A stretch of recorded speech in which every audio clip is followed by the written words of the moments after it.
सभी को नमस्कार। आज हम करेंगे प्रबंधन तरणशीलता किसे कहते हैं या मैनेज्ड फ्लोटिंग क्या है। जब रिजर्व बैंक ऑफ इंडिया अप्रत्यक्ष रूप से विदेशी मुद्रा की मांग और विदेशी मुद्रा की पूर्ति को बदलकर विनिमय दर में परिवर्तन कर देता है तो इसे हम मैनेज्ड फ्लोटिंग का नाम देते हैं। यह दो प्रकार से होता है। कैसे, हम दोनों को एक एक करके समझेंगे। मान लीजिए विनिमय दर बहुत कम है, बहुत ही कम है। सपोज विनिमय दर चल रही थी $1 = 80 रुपये और पिछले 10-12 दिन में ये परिवर्तन हुआ और आज मान लीजिए ये 20 रुपये बराबर $1 हो गई। हमें तो फ़ायदा है ना कि अब हमें कम रुपए देने हैं।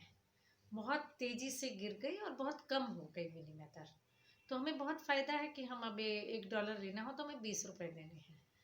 तो इसको बदलने की ज़रूरत क्यों है? जब भी विनिमय दर बहुत कम हो जाती है तो विदेशों के लिए देशीय मुद्रा महंगी हो गई ना। हमारे लिए विदेशी मुद्रा सस्ती हो गई, लेकिन विदेशों के लिए देशीय मुद्रा महंगी हो गई। देश की वस्तुएं उनको महंगी पड़ती हैं। अब देश की वस्तुएं जब महंगी पड़ेंगी तो वो हमारी वस्तुओं को कम खरीदेंगे, यानी हमारे जो निर्यात हैं, देश के जो निर्यात हैं, वो निर्यात गिर जाएंगे। जब निर्यात गिरेंगे तो क्या होगा? बहुत सारी फैक्ट्रियां हैं, बहुत सारे उत्पादक वर्ग हैं जो निर्यात करते हैं वस्तुओं को, उनका उत्पादन गिरेगा, है ना। जैसे मान लीजिए कैथल के आसपास से जाएं कि शेलर्स हैं, है ना।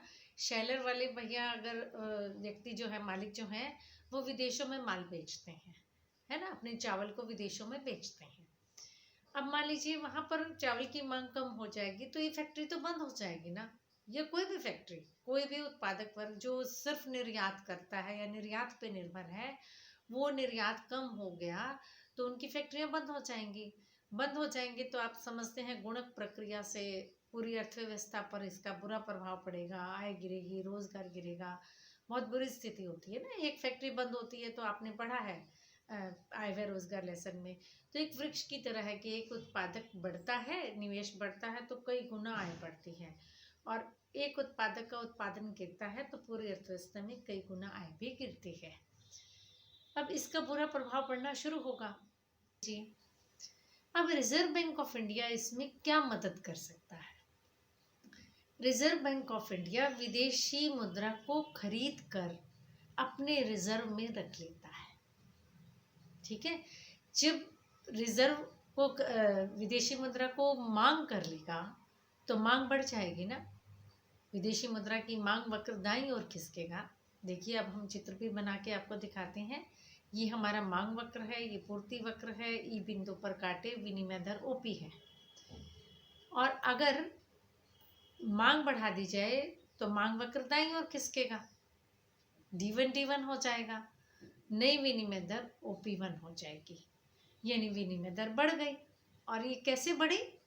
बढ़ी तो मांग और पूर्ति से ही ना, नम्य विनिमय दर से ही बढ़ी, लेकिन अप्रत्यक्ष रूप से रिजर्व बैंक ऑफ इंडिया ने इसको बढ़ाया है। इसी तरह से जब विनिमय दर बहुत ज़्यादा हो जाए, जैसे मान लीजिए 150 रुपये बराबर $1 हो जाए, बहुत तेज़ी से बढ़ जाए, तो हमारे लिए विदेशी मुद्रा महंगी हो गई तो हम कम आयात करेंगे, है ना। अब बहुत सारी फैक्ट्रियाँ या बहुत सारे उत्पादक वर्ग ऐसे भी हैं जो विदेशों से कच्चा माल खरीदते हैं, तभी यहाँ पर तैयार माल बनता है। जब वो कच्चा माल खरीदेंगे विदेश से तो क्या होगा?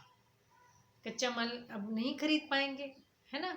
आयातों के भुगतान पर देश को बहुत सारा पैसा खर्च करना पड़ेगा। ऐसी स्थिति में ज़रूरत होगी कि विनिमय दर को गिराया जाए।